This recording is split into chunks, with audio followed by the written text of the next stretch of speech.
Welcome to Novara Live. Apologies for the very slight delay, but we do have a great show coming up for you. As you'll probably know, global oil prices are skyrocketing as Israel has bombarded Iran's energy infrastructure, and still no boats can go through the Strait of Hormuz.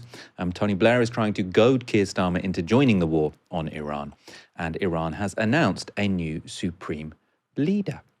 I've got some great guests coming up, and throughout the show, I'm joined by Kojo Karam. I'm delighted to have you with us, Professor of Law and Political Economy at Loughborough University. You've had a promotion since you last came on the show, I think. Thank you so much, Michael. And yeah, taking baby steps up, but great to be in conversation with you. Yeah, congratulations. Great to have you in the studio as well. I think we've had you down the line before. The US and Israel have continued their campaign of massive airstrikes on Iran. And over the weekend, the targeting of civilian infrastructure yielded some of the most apocalyptic footage we've seen yet.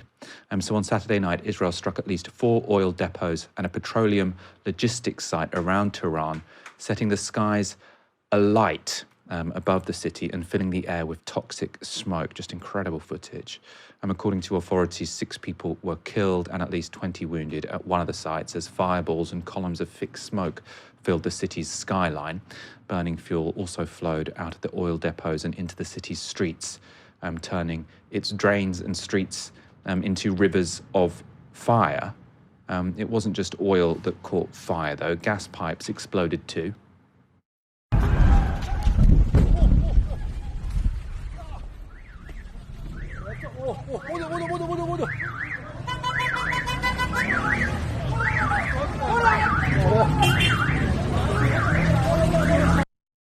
So what you saw there was a series of explosions as a gas supply blew up along Tehran's Saran Boulevard.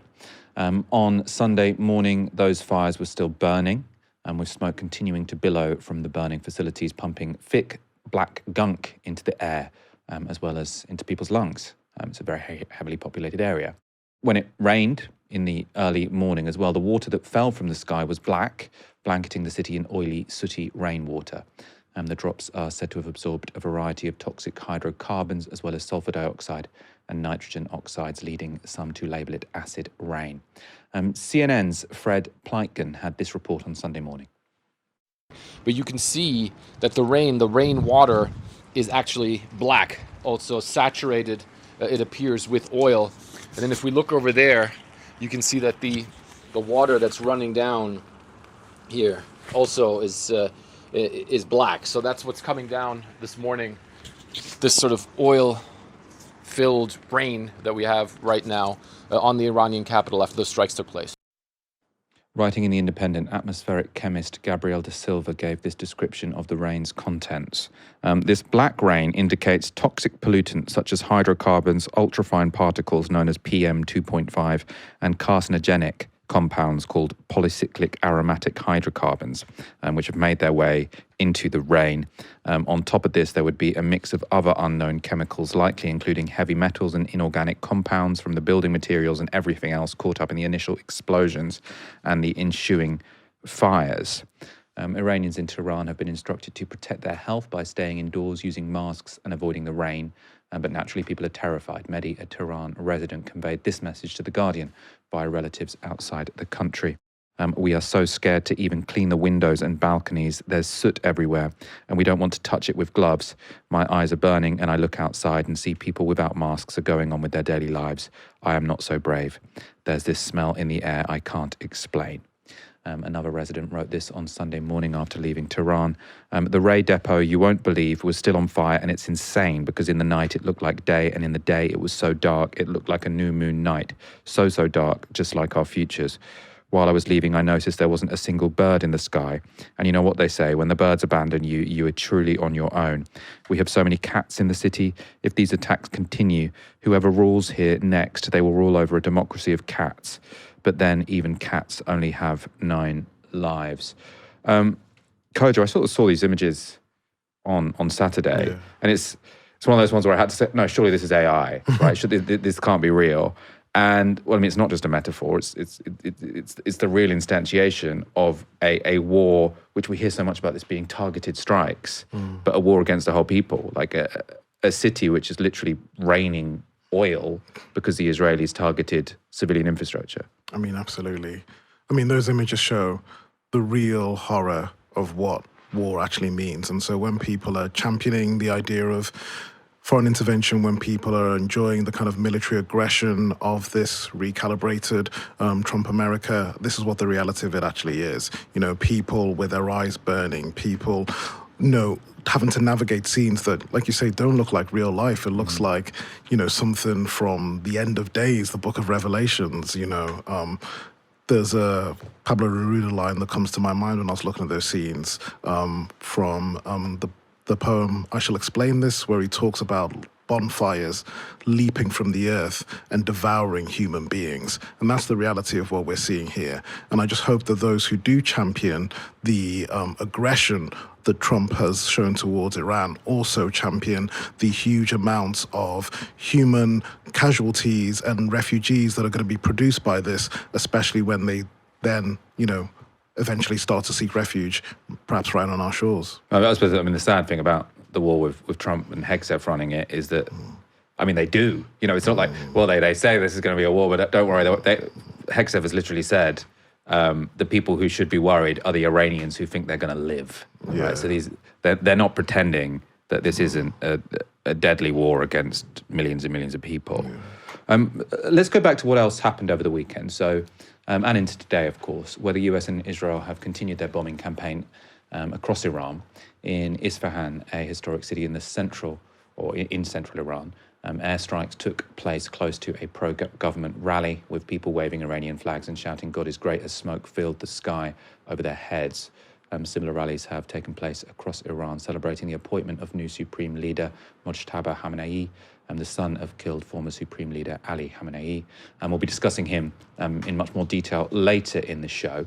For now, in Tehran, doctors and other medical workers have been protesting the bombing of Iranian hospitals across the country by US and Israeli forces, of course, a violation of international law.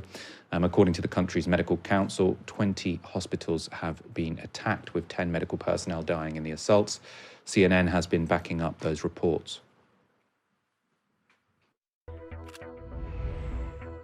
This crater is at least 40 foot wide. That means it was likely caused by a 2,000-pound bomb. The target, Iran's state broadcaster, the IRIB. The strike wiped out its communications mast.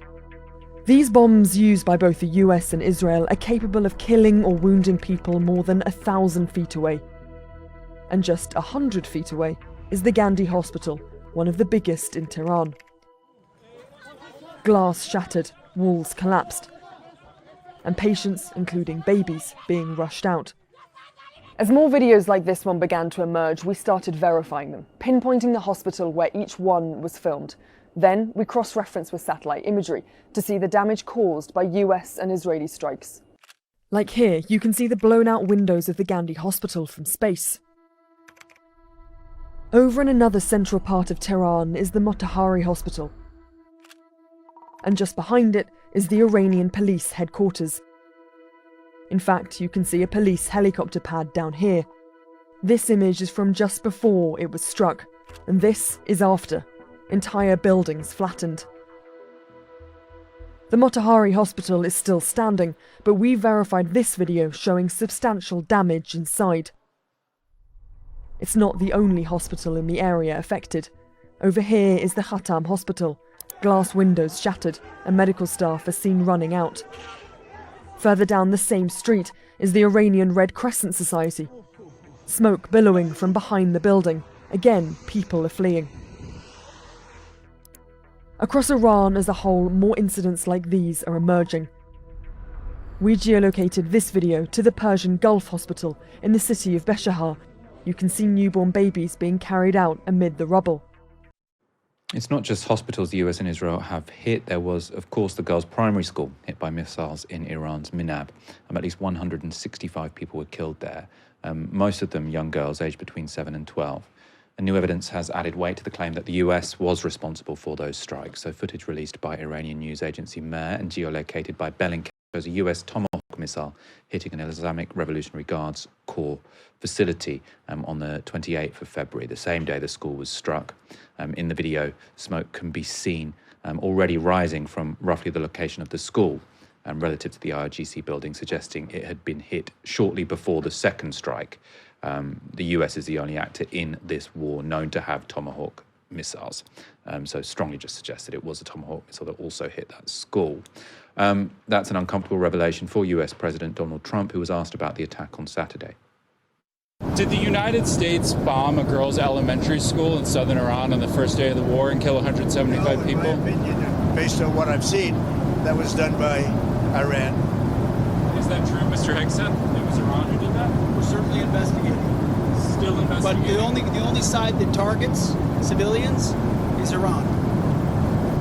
We think it was done by Iran. While things are growing increasingly difficult for civilians in Iran, they may also be growing harder for the US President, Donald Trump. On Saturday, the president appeared at a ceremony to receive the bodies of 6 US service personnel killed in Iran's retaliatory strikes against US bases in the Middle East. The so-called dignified transfer appeared less dignified than usual, with Trump wearing a USA baseball cap that he sells as campaign merch.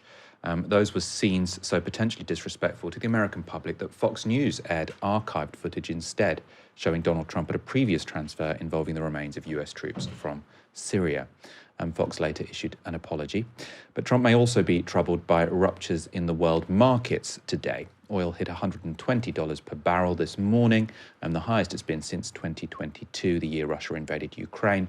It did fall to around $100 mid-morning, though. That was after reports the G7 would intervene to stabilise the price. The G7 later said, however, that it wasn't there yet on releasing oil reserves to combat rising prices. So we could see them go up again.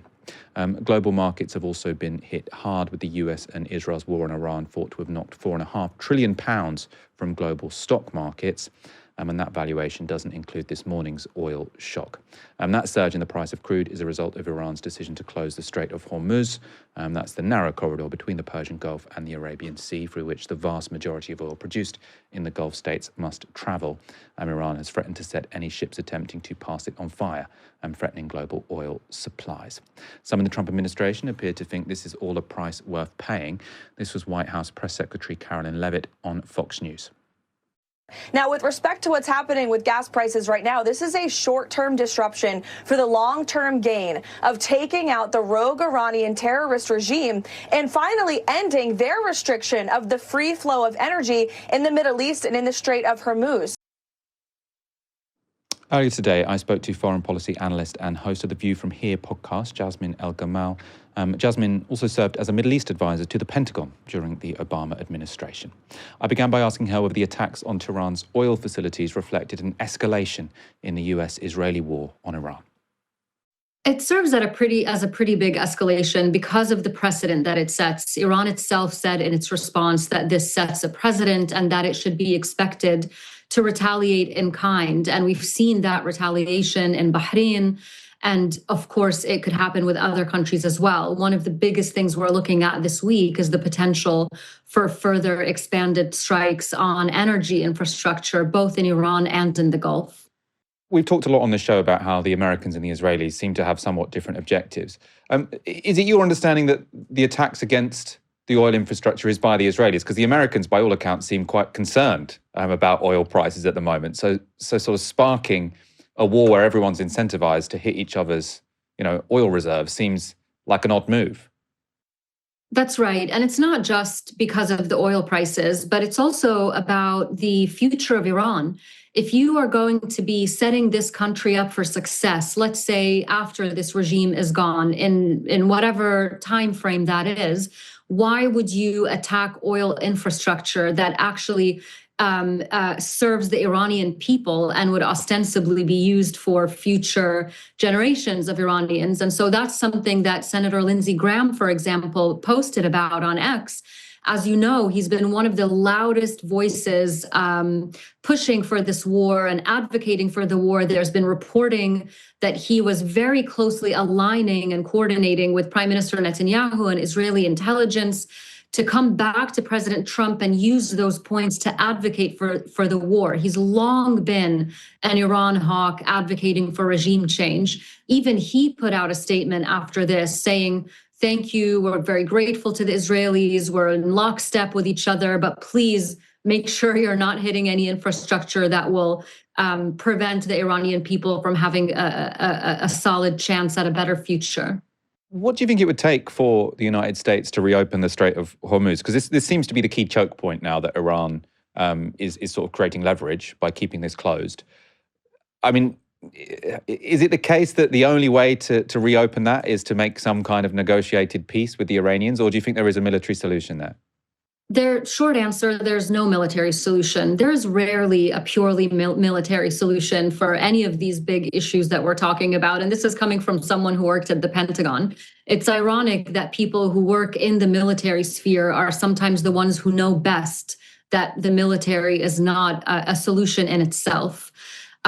So with the Strait, this was one of Iran's biggest plays, of course, when we were predicting what would happen in the case of a U.S. strike on Iran. The biggest thing that Iran, or the biggest card that Iran had to play, was the closure of the Strait of Hormuz, because that would send shockwaves around the world. Another big card that you've seen played out is those attacks on the Gulf countries, making it all of a sudden uncertain that the Gulf could be a safe place to work and live and invest. And of course, the third would be the activation of its proxies across the region. You saw Hezbollah being activated in Lebanon. The Houthis seem to be staying out of it for the moment. So when it comes to the Strait, it's actually not necessarily something that Iran has to do physically. It's just something that Iran has to threaten, right? It's something that the Houthis have to threaten. That is enough to make insurance companies really nervous and ships and tankers nervous about going through that strait. So actually, Iran gets to get sort of a maximum effect by not doing as much. And so the US could offer to insure those tankers and to step in. But at the end of the day, as long as there's that risk of Iran doing something in the strait, which is a credible risk, then it's a problem. I mean, the problem of the Americans is also it's quite cheap to do that, right? You just have to have the capacity to send some drones to shoot at ships, and then you've disrupted 20% of the global oil markets. Absolutely. You spoke there about how it's people in the Pentagon who often, realize sort of some of the consequences of what war might be. Do you think that's happening now? I mean, obviously, Pete Hegseth doesn't seem like a particularly intellectual fellow. Will he be getting... will there be people screaming at him in the Pentagon saying, like, we told you this was going to happen? Or do you think sort of the sharing of expertise has just completely broken down? Look, a couple of things. One is, you're right, Pete Hegseth. I mean, he served in combat before. He served in tours in Iraq and Afghanistan. But he's also someone who is extremely loyal to the president, who wouldn't have had a chance of getting this job had it not been for the president. And so he is very much on the president's side. Whatever the president said, Pete Hegseth will implement and will sell to the American public. One would hope, and I imagine this is happening, that the chairman of the Joint Chiefs of Staff and commanders in theater are actually presenting those pros and cons and the risk assessments to the political leadership. But of course, as you know, the military operates under civilian leadership. And so at the end of the day, it really is President Trump's decision, and the military will execute whatever the commander-in-chief decides. Do you think Donald Trump has already realized that this is a mistake? Because, I mean, from the way he was talking, it seemed as if he thought this could be an easy win, like in Venezuela. You take out the Ayatollah Khamenei and then you choose someone else to take over who is more compliant, let's say. Now, that clearly isn't happening. The oil price has rocketed. This is going to hit Americans in their pocketbook. This is not going to be good for the midterms. Do you think on some level he feels like he was duped into this by the Israelis and now he's trying to find a way out? Well, it's hard to get into his head, of course, but one can imagine that President Trump was very emboldened by the Venezuela operation and by the success, in his eyes, of the 12-day war last year with Iran. He's also struck military targets in the past in the Middle East in his first term, Syria. And so he has surrounded himself with with a bunch of sycophants, essentially, yes men and yes women who don't tell him what he needs to hear. They are all very, very loyal to him. It's a very different cabinet and team than he had around him in the first administration. In his first administration, he was still very much an outsider in Washington, D.C. He didn't really know how to play the game. And he was surrounded by people, and this really used to upset him, who were described in the media as the adults in the room, people who were restraining him, like General Mattis, former CENTCOM commander, who became the Secretary of Defense, and General H.R. McMaster, who was his first national security advisor and who was also a military historian. I mean, really serious people who would sit there and try to talk some sense into him. None of that is there. So I think that dangerous combination of previous successes and groupthink within his administration led him to take this step, which any rational analyst or security professional would have predicted would unfold the way it has. How much agency do the Gulf monarchies have in this situation? Because, I mean, they're all going to feel a bit pissed off at the moment, right? They became American allies and they were under the American security umbrella and they were supposed to be protected from things like this. What's happened is a war was started, a war of choice by the Israelis and the Americans, had nothing to do with them, and they are now facing enormous costs. Does it matter if they join in militarily with the Americans and the Israelis, or is there something they could do in the other direction that would force Washington and Israel to stop or slow down? This is a tough one. The Gulf is in such a precarious situation now. I mean, as you said, they were not even consulted. They were not even given a heads up that this was about to happen. It was a complete surprise, obviously led by the US and Israel. And they had no say in the matter. They had spent a long time trying to convince President Trump that military action was not the way to go, that it would be very risky. And in fact, Saudi Arabia had made that calculation years ago when it decided through the Chinese to start a détente process with Iran, basically trying to take matters into its own hands and try to build that security, that calm in the region, because, as you know, the Gulf predicates its entire strategy on the assumption that it's a safe place to live and work and invest. Saudi Vision's 2030 is all about that. That's why they've been trying really hard in these last several years to promote stability and security in the region. They were one of the main factors that convinced President Trump to meet with President Ahmed al-Shara in Syria and support Syria and remove those sanctions from the Syrian government so as to promote that kind of economic stability in the region. All of that is falling apart right now. And it's not just about what's happening now. I mean, they've been very good at defending themselves from missiles and drones coming in from Iran. They've had over a 95% success rate, but they've spent a lot of money doing that, and that's going to affect their calculations in the future. And now they also have to deal with this question moving forward. Prince Turki al-Faisal said this to Christiane Amanpour recently in an interview, and I thought it was interesting how he described it. He said we're basically stuck between three competing ideologies that are all dangerous to us in the region. One is the greater Israel ideology of this current Israeli government. The other is the expansionist Islamic regime in Iran. And then the third is Christian nationalism having taken over U.S. foreign policy and military policy. And that's all converging right now. And we really don't have much that we can do about it. Does Israel face any blowback from this? Because, I mean, when you look at the United States, you could see how, Donald Trump might think, oh, I shouldn't actually do this again, right? Because it has had significant blowback immediately when it comes to economic issues. Is Israel suffering at all from this, or does Israel not care if oil prices go through the roof? They're just delighted that they've got an opportunity to, completely rip apart the only peer competitor in the region. Not just peer competitor, but if you look at and if you talk to Israelis, when I talk to Israelis, even left-wing Israelis, they will say that they believe Iran to be an existential threat to them. That is probably the one topic that most Israelis can agree on. They may not necessarily agree on the way to approach it, but they do agree on the threat. And so Prime Minister Netanyahu, of course, has used that to do something that he's wanted to do for 40 years. He said that himself, which is take down the Iranian regime. So their capacity for risk is going to be much higher given the reward, the perceived reward on the other end of that. Who do you think might be next? Because, I mean, if you're Turkey looking at this, you say sort of Israel seems to be, completely off the leash. They've got an ideology where they want a greater Israel. They don't want anyone who is going to have any capacity to stop them getting that greater Israel. Clearly, they saw Iran as, constraining their options to some degree when it came to what they can do in Gaza and the West Bank. Does anyone in the region now have to be sort of terrified that Israel might decide they're next?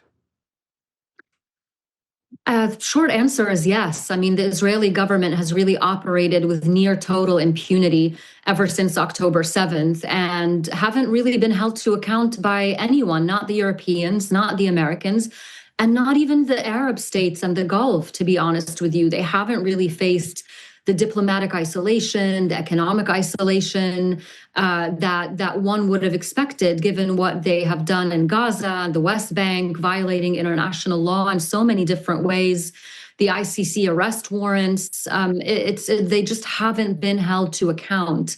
And so unless they do start being held to account by all of those actors I just mentioned consistently, there's no reason to believe that they won't continue to go after the targets they specify. I was just watching now an interview on CNN with the Israeli foreign minister, and he was asked, the supreme leader's son, who's now been elected supreme leader and announced, Mojtaba Khamenei, is he next as a target for assassination? And the foreign minister said, well, maybe. And I'm just thinking, how have we gotten to a point where we are just so casually discussing the prospects of extrajudicially assassinating a head of state? That's where we've come to. The gloves are off. International law has been completely pushed to the side. And that creates a very dangerous environment, not just in the Middle East, I think, but internationally as well. And obviously people are making lots of comparisons to Iraq in the sense that it was a war of choice in the Middle East. That went disastrously wrong. Hopefully Iran isn't as disastrous as that. No one would wish that upon any country. A difference between now and then is that the Iraq war, as far as I understood, had bipartisan support for it. There were some people who were brave enough to oppose it, but there weren't many at all. This war, as far as I can tell, again, doesn't seem to have bipartisan support. The Democrats aren't throwing their weight behind it. How much does that matter? How significant is it that America is going to war and it hasn't united the country's political class or even its voters? Absolutely. It's an extremely unpopular war, not just with the Democrats, but with voters as well. Although more Democratic voters disapprove of it than Republican voters. But as a whole, the American public is against it. And now people are starting to complain about gas prices as well, which is where it hits them the hardest. This is a very different situation from the Iraq War, because during the Iraq War, you have to remember that it was just after 9/11, which was the biggest shock to our generation in terms of an attack on the US and what that did to the American psyche. There was also this atmosphere almost of intimidation, in the sense that if you did dare to speak up against it, you were considered and accused of being a traitor. And it was a very poisonous environment back then. People had their arms twisted, really, to support that war. But all that said, the administration still did go to the UN and still spent months making the case to the American people and building a coalition so that they wouldn't do it alone. Now we're operating not only with the benefit of hindsight, knowing what could happen when you go and try to change a regime by force. There are also none of those preparatory steps were made. None of that, making a case to the public or trying to get bipartisan support or building a coalition. In fact, as we just were talking about a few minutes ago, our allies were not even consulted. That was Jasmine El-Gamal speaking to me earlier today. Before we go on to our next story, Kojo, you are co-hosting a Novara Media event soon. Because you are co-hosting a Novara Media podcast. That is also coming out soon. Tell us about both of them. Brilliant. Well, the podcast, which is going to be released tomorrow, is called Death in Westminster. And it is the story of a street homeless man called Julia Ramesh who passed away in 2018, right outside Big Ben, right outside the Houses of Parliament. And Julia's death wasn't just a tragedy. As I started to investigate it, it started to be emblematic of a wider systemic crisis. Westminster has not just the most homeless people of any borough in the entire country, it also has the most long-term empty homes of any borough in the country, and also coincidentally also has the longest council house waiting list of any borough in the country. These phenomena aren't coincidental, they're connected. And so with this podcast, we explore these systems that produce this crisis and show how they contribute to the pressures that are being felt by all of us in different ways. And so that's what we're doing with this podcast. And we're lucky that on the 19th, we're going to have the opportunity to actually speak with some of the experts that I talked to in the podcast, people like Stephanie Brobby, but also some of the people who are most insightful about how wealth actually works in this country. We've got Faiza Shaheen, we've got Peter Gagan, and we're going to have a conversation to really try and understand how we've got ourselves in this place, how we've got a system in which some people seem to be able to insulate themselves from economic pressure, whilst everyone else is struggling day to day with being able to pay their rent, pay their mortgage, or in Julia's case, even have a roof to sleep under every day. We talk a lot, I think, on the left about a wealth tax, but I don't know if we actually know how wealth works. And so if you want to have a understanding of how wealth works, listen to our podcast that is released tomorrow and join us on the 19th. Not how wealth works in the sense that you can get rich. Not how, unfortunately. Not so, how to get wealth. No. If you don't have wealth, this system isn't going to work for you. It's a different podcast. It's going to work for you. Dark Money will be live at Earth Theatre in Hackney on the 19th of this month. There are still tickets available via Dice or link in, or there will be a link in the description. And this podcast is launching tomorrow on presumably the normal Novara media feed. Absolutely. So do check that out. Oh, actually, it's there. Novara's main podcast feed tomorrow. I shouldn't preempt what I'm told to say. Mm-hmm. It'll be available wherever you get your podcasts. Keir Starmer's approach to Trump's war on Iran risks pleasing nobody. Unlike Spain's Pedro Sanchez, he hasn't spoken out against the war, but that still hasn't won him many plaudits from the US president. By the way, I'm not happy with the UK either. That island that you read about, the lease, he made it for whatever reason, he made a lease of the island. Somebody came and took it away from him. And it's taken 3-4 days for us to work out where we can land there. It would have been much more convenient landing there as opposed to flying many extra hours. So we are very surprised. This is not Winston Churchill that we're dealing with. So that was Trump. Furious that Keir Starmer didn't let the United States use British bases in the Chagos Islands to attack Iran, because the UK had rightly judged the attack to be illegal, America's attack on Iran. Now, many had assumed this was Keir Starmer's background in international law finally coming to the fore. We thought we'd elect this human rights lawyer, we just hadn't seen it yet. Maybe this was the first peek into the morality of this man. However, a report from Tim Shipman in The Spectator, based on leaks from the National Security Council, suggests that it was others in the cabinet who, in fact, directed UK policy in this instance. So this is from that piece. So on Friday, and this is the Friday before the initial attack on Iran, ministers attending the National Security Council were briefed that Iran would fire back at our allies in the region, and we can then be involved to help defend them. That then turned into a massive political argument, a senior security source said. The Prime Minister was the person arguing in favour of the UK providing the bases to enhance the US's capability to attack Iranian missile sites. The source characterises Starmer's position as, once Iran starts firing missiles at its neighbours, we need to do everything we can to prevent that. Using Diego Garcia, which is the Chagos Island base, allows the US to significantly enhance the rapidity with which they can hit targets. So that was Starmer's position. People were pushing back, though. And these are the people who are pushing back. So Tim Shipman says, security sources are clear that Ed Miliband in particular took a petulant, pacifistic, legalistic and very political approach, questioning why the UK should support the US. He fundamentally doesn't like Trump and he doesn't like this Iran thing, one says. As Labour leader in 2013, Miliband thwarted attempts by David Cameron to bomb Syria after the Assad regime used chemical weapons. Many in Westminster regard this as a shameful episode. He probably thinks it was a success, the source adds. So this piece was written sort of as a criticism of Starmer, really. Yvette Cooper adopted the cautious approach of the Foreign Office, they say. De-escalate, negotiate, based on reports she was getting from Oman that talks with Iran over its nuclear program were making progress. She was only prepared to support basing requests if the conflict moved into phase 2, the Iranians targeting Britain's Gulf allies. This position was supported by Rachel Reeves and Shabana Mahmood, the Home Secretary. So you have 4 very senior ministers there, including the Home Secretary, Chancellor, Foreign Secretary, talking Starmer back from offering the US support from the get-go. Now, of course, that opposition to Trump didn't last very long.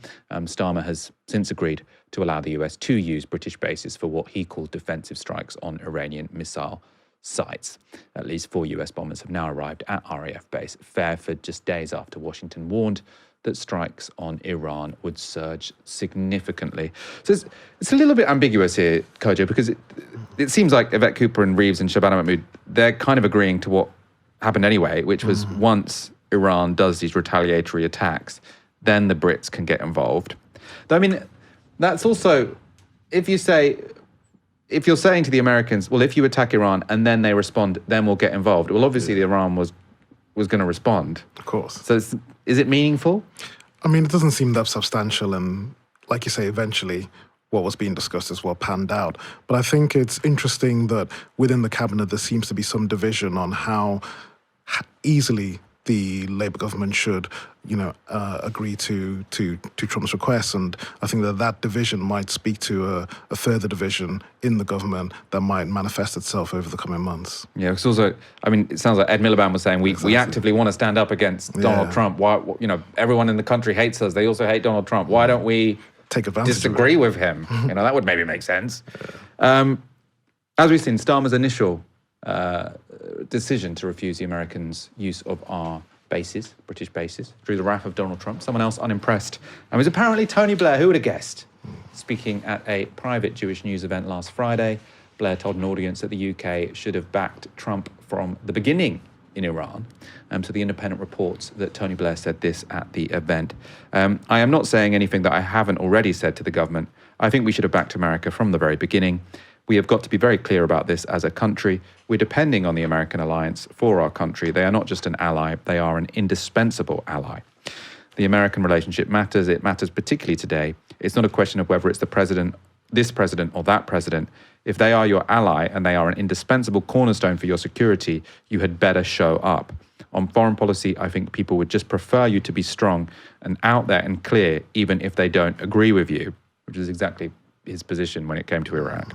And again, if it's giving you deja vu, that's not a surprise. Tony Blair has also always been a complete sycophant when it comes to America. This is from a declassified note he wrote to then President George W. Bush in the summer of 2002, just months before the US and UK jointly embarked on a legal war in Iraq. So he said, "I will be with you, whatever.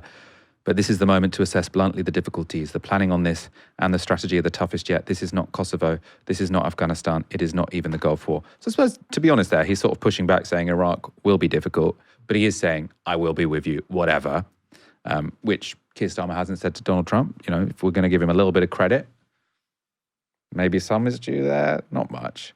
On Sky over the weekend, Foreign Secretary Yvette Cooper defended Starmer's initial decision. There are some people in politics who think that we should always agree with the US, whatever. There are other people in politics who think we should never take action with the US, again, whatever the circumstances. I don't think either of those positions is in the UK national interest, and it is the responsibility for Keir Starmer to act in the UK's national interest for British citizens. That's what he's been doing. Are you calling Tony Blair a poodle? I think the point is to make sure that actually we learn the lessons from some of the things that went wrong in Iraq, and I think that is exactly what Keir Starmer's done, and to make sure we've got military action taking place as we speak to defend countries that are facing Iranian strikes, because that is in the British national interest. I mean, they should push back against Tony Blair a bit more, right? She sounded, I think most people listening to that would have been like, you know, I'm not so sure about saying well, now, obviously she's in favor of now bombing Iranian missile sites. I would do the Sanchez thing. We're going to show a clip of Sanchez in a moment and just say, I'm against this. I want absolutely nothing to do with this, which is what I think the Brits should do. But, you know, they're sounding a bit more reasonable on this. I suppose this is maybe this is something we don't say that much about Keir Starmer's government. On this, it could be worse.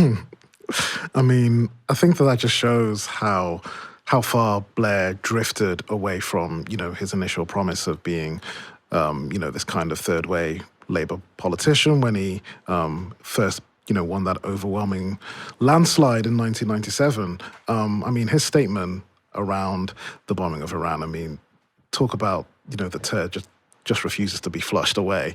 I mean, I think it not only reveals a misreading of the British public's mood now, it also, I think, underestimates the level to which his decision to take Britain into the war in Iraq really eroded British faith in politics full stop. I mean, the sexed up documents, the ignoring of the million people in the streets, Tony Blair's decision to support George Bush in that war in Iraq, I think continues to have ramifications in how little people believe politicians, even, you know, decades later. And he hasn't learned anything from it. So after that experience and so many people dying, after ISIS, after everything, his position is still a British Prime Minister should do whatever America wants. They're our most important ally because they're the world's most powerful country. And therefore, if America says jump, a British Prime Minister should say how high. That's basically his message, which I suppose is why he's desperate to be on Trump's board of peace. Let's look at a different response. So neither Blair nor Starmer, someone actually standing up to Donald Trump. This is Pedro Sanchez doubling down on his opposition to the war in Iran. Well, certainly, from the perspective of Spain, the military escalation in the Middle East is a real threat, not only for global peace, which by itself would be sufficient, but also for the prosperity of businesses, of families, of the households of our countries, due to the evident rise in the cost of living that they will suffer. Our very own, our economies, the economies that are fundamentally domestic in nature. That's why you know the position of the Spanish government, and I would also say that of a large majority of Spanish society, of rejecting this war and, yes, of advocating for multilateralism, which, by the way, is so well represented when we talk about the United Nations by its current Secretary General, the Portuguese Antonio Guterres. I just noticed on screen that was an AI dubbed voice. Didn't sound very natural. Sanchez, though, apparently his government was sort of dipping in the polls. I think they might have had a couple of scandals. But now the people around him think that this could mean he'll win the next election because basically everyone in America thinks this is a stupid war. Now, if everyone in America thinks that America's war in the Middle East is dumb, everyone in Europe's going to think it's dumber. And, I mean, there is a decision that lots of European countries are making, which, you know, I suppose the context here is the war in Ukraine. They don't want to really piss off Donald Trump because they know that they're still reliant on the Americans to defend Ukraine from the Russians. So there is that. But I'm surprised that more of them aren't just coming out strongly saying this is stupid and a terrible idea, if for nothing but electoral gain, because people are going to respond well to that. I know. I mean, listening to Sanchez there, I just thought, imagine that politician who's representing the general will of their population. You know, people do not want this war. People do not want the consequences of this war, the spiking energy prices, the spiking oil prices.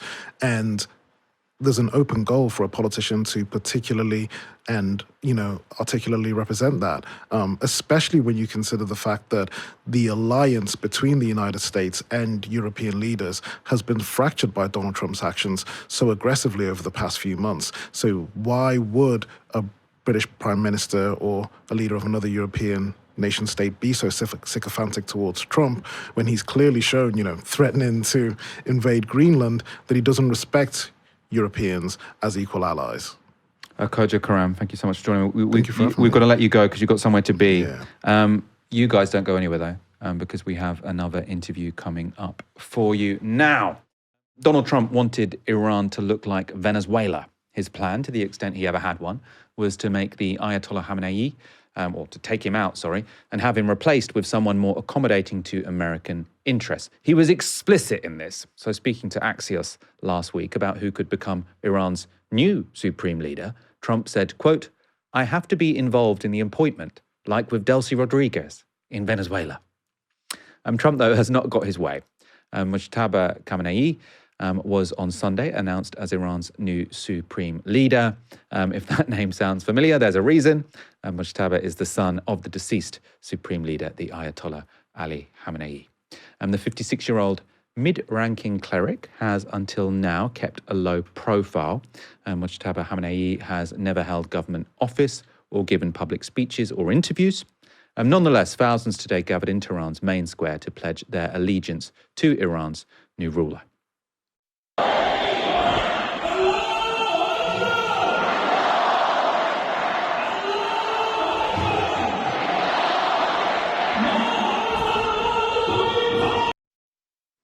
When Trump called for Iranians to take to the streets last weekend, that's presumably not what he had in mind. And far from an Iranian Delcy, Iran's new leader is considered to be just as hardline as his father.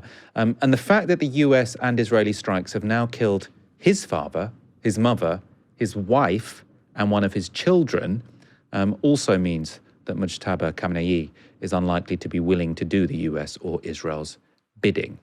And that was a point made in this AI-generated video currently circulating on Rubica, which is an Iranian social media app. His successor was chosen. Who is he?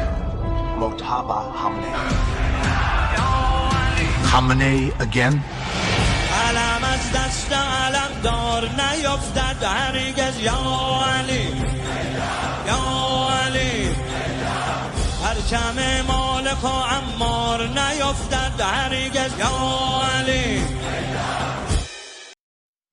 So that's the message the Iranians are looking to send to the USA and to Israel. But beyond the propaganda, who is Mojtaba Khamenei? To find out, I spoke to Eskandar Sadeghi, an Iran expert and lecturer at St. Andrews. And I began by asking him to tell me a bit about Iran's new supreme leader. Mojtaba Khamenei is the second oldest son of the late supreme leader, Ayatollah Ali Khamenei. He's 56 years old. So we can look at this very much as kind of, I guess, a passing of the generational baton to a new elite within the Islamic Republic.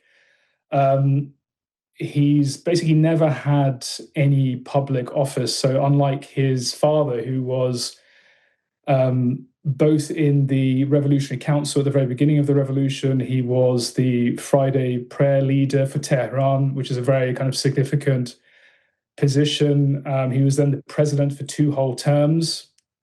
Mojtaba, his son, has never had a public office per se, but he's kind of been known to be somebody who kind of operated more behind the scenes, was very active in his father's office, and was very obviously tapped in and well connected in terms of elite political networks. I mean, he also has a sort of a story whereby, he served in the Iran-Iraq War as a young man at the age of 17 through numerous campaigns. And then he basically took up studies, clerical studies, religious studies at the seminaries in Qom, and then studied with a series of senior clerics, what are often called sources of emulation or grand ayatollahs, as well as his father. And then it's claimed that he then taught what is known as Dars Kharij, which is the most senior level of Islamic jurisprudence. And he taught this for quite a few years. But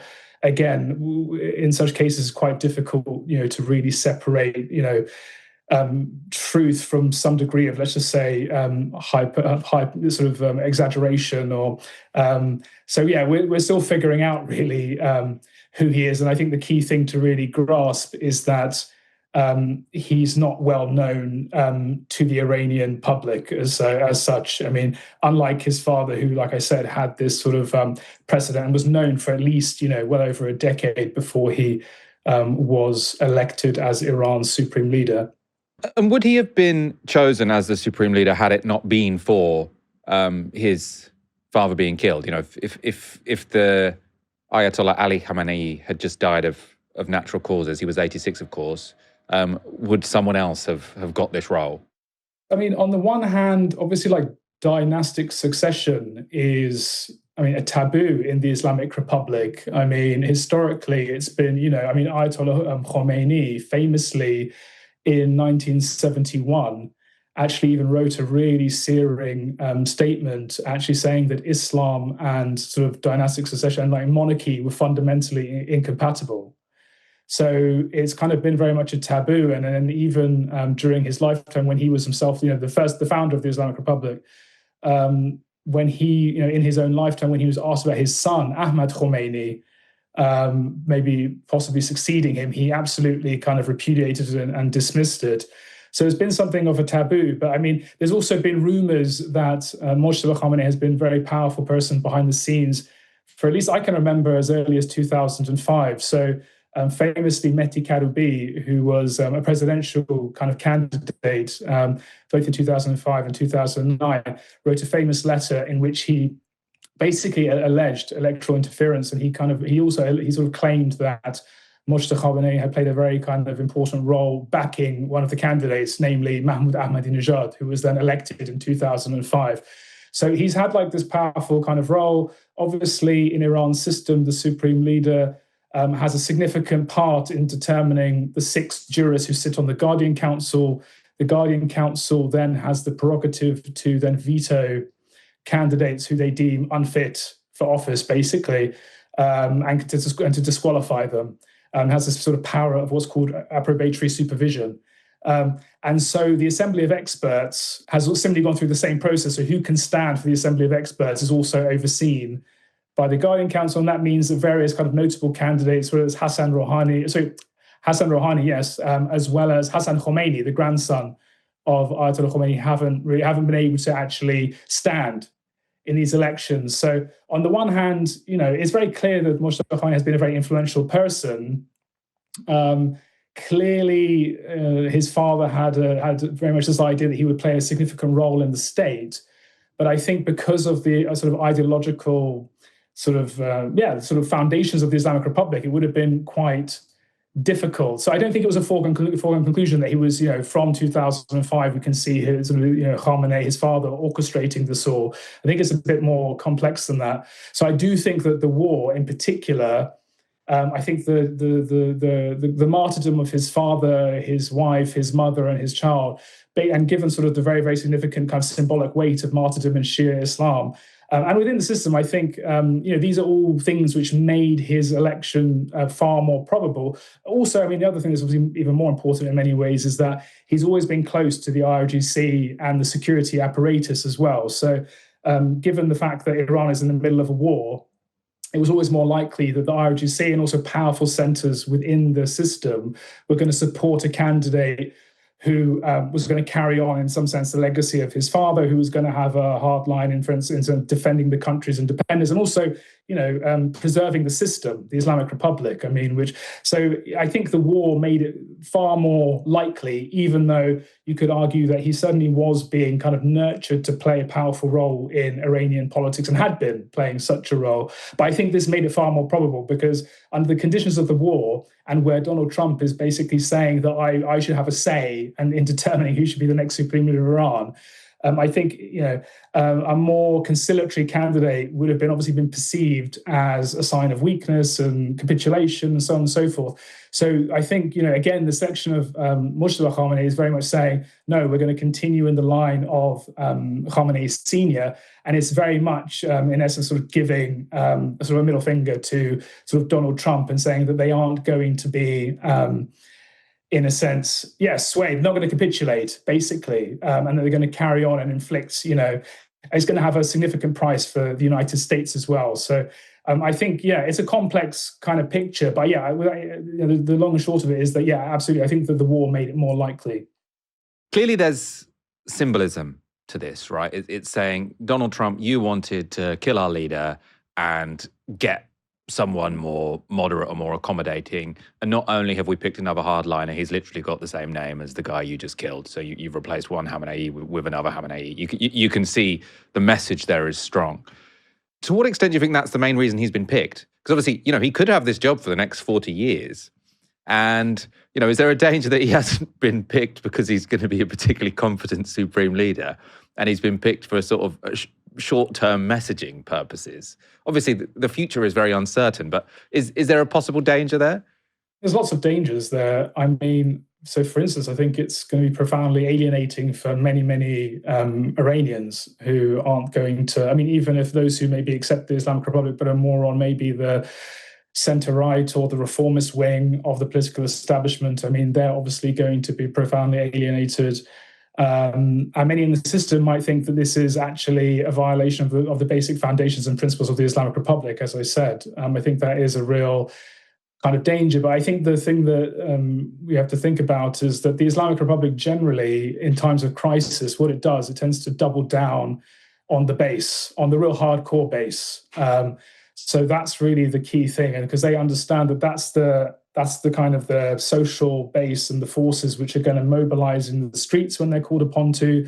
They're going to mobilize and they're going to fight in both the IRGC or the paramilitaries, the Basij, and they're the ones who are going to attend the Friday prayer sort of rallies and Jerusalem Day, Quds Day, and these sorts of things. And they are, in a sense, the backbone of the system, even if they are, maybe we could say 15 to 20% at most, maybe 15% even. It's hard to really know. But they are the significant base. They're the people who are going in Revolution Square right now. They're the ones who are pledging their sort of pledge of allegiance to Mojtaba Khamenei. And so, the Islamic Republic and the elite there understands that these are the people that it can fundamentally count on. But the other point I think to bear in mind is that, Mojtaba Khamenei is not going to be ruling alone. And again, we don't really know how long his tenure will last. We really don't. The Israelis have basically vowed to assassinate him. So we don't really know, actually. It's a very risky job that he's actually chosen to take on, because he could last, barely a week, or he could last a much longer time. But yeah, I think that, we have to see really, the thing is, because he hasn't had public office, we're not really sure how he's going to rule. But I think, the fact that he has genuinely operated in sort of smoke-filled back rooms, so to speak, and hasn't been really subject much to sort of the light of day, and hasn't really been trying, we don't really have much of an idea of how he actually operates. I doubt that's really going to change. And he might actually be, living a kind of underground life for a while as well. So that obviously, opens up other series of questions. But yeah, I think, like I said, I think they've doubled down really on the core social base for the moment. How that will obviously play out in the longer term, we have to see. There are some of his supporters who are under the impression that he is going to be a big force fighting corruption and modernizing the system and all these sorts of things. But again, there's no track record, so to speak. And the other thing, I have to say, is that he's going to be, like I said, for a while, he's going to be dependent not only on the IRGC and the security apparatus, obviously, but also kind of significant players. So Ali Larijani, who's the head of the Supreme National Security Council, Mohammed Bagher Ghalibaf, who's the Speaker of the Parliament. So significant kind of players in the system. He's going to have to kind of rely on them and their cooperation and going along and things like this. But I think the Revolutionary Guard obviously was a big factor in this. And the fact that there's an ongoing war, and they didn't want to really have division and disagreement at the top. They really kind of also wanted to quickly choose a leader, because they wanted to send a message clearly to the Israelis and the Americans that they have a leader, there's a clear direction to the state, and they're actually not going to be deterred, or they're not going to be cowed by the ongoing war. There are sort of questions, or I suppose, people looking on from the outside, there's confusion about who really is in charge, right? Because, this was most pronounced on Saturday morning. The president, Masoud Pezeshkian, sort of apologizes to the Gulf states and said, we're going to stop aiming at your civilian infrastructure. And then later in the day, some of those Gulf states say, well, actually, you're still shooting at us.